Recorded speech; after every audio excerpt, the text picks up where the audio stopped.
leg. And okay, here we go. In 3, 2, 1. Well, since 2014, 30 vehicles have been added to the National Historic Vehicle Register. It's a program created in partnership with the U.S. Department of the Interior and the Library of Congress to celebrate and catalog the world's most significant automobiles. The National Historic Vehicle Register is the only federally recognized program to document the historic and the cultural significance of the automobile. We are joined today by two folks who know quite a bit about this, Diane Parker and Jonathan Cleaner. Good morning, folks.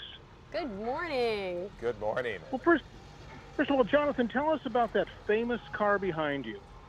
Behind us here is a 1952 Hudson Hornet. But this isn't just any car from the 1950s. This is known as the fabulous Hudson Hornet, and it was what dominated the early days of NASCAR and stock car racing.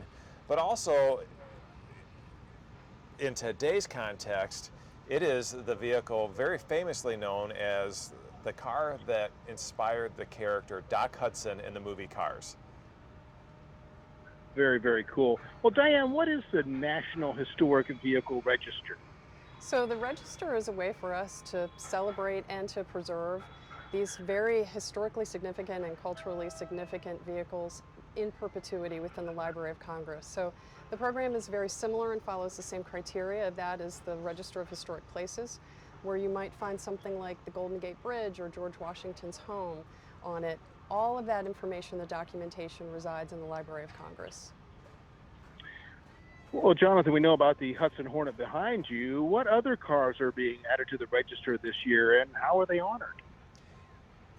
The other vehicle being added to the register is a Chrysler Turbine Car. And this is a car from the early 1960s where Chrysler had an experimental program where they deployed 50 jet turbine powered cars out in the general public to test, could this be a viable alternative power source?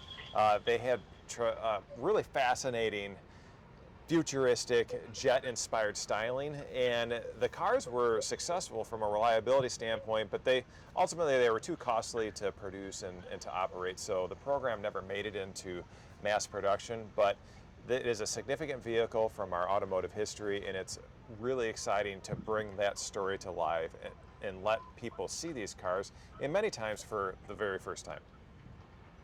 Very, very cool. Well, why does the Hagerty Drivers Foundation think this is such an important mission? Well, this is important because our history, frankly, is extremely important to document in perpetuity for future generations. But future generations also, they need a little help sometimes. And we want to make sure that there aren't any financial barriers for them. So we have something called License to the Future, where young people between 15 and 18 can apply for a grant and get that formal driver's training that they need. Very cool. And finally, where can folks go for more information? So you can go to driversfoundation.org, and that's where you can learn more about these cars, but then also our License to the Future program, where young drivers can apply for grants that will fund the cost of driver's education training, because we don't want any young person to be left out for driver's education training due to financial reasons. All right. Well, thank you so much for being with us. Thank you so much. Thank you.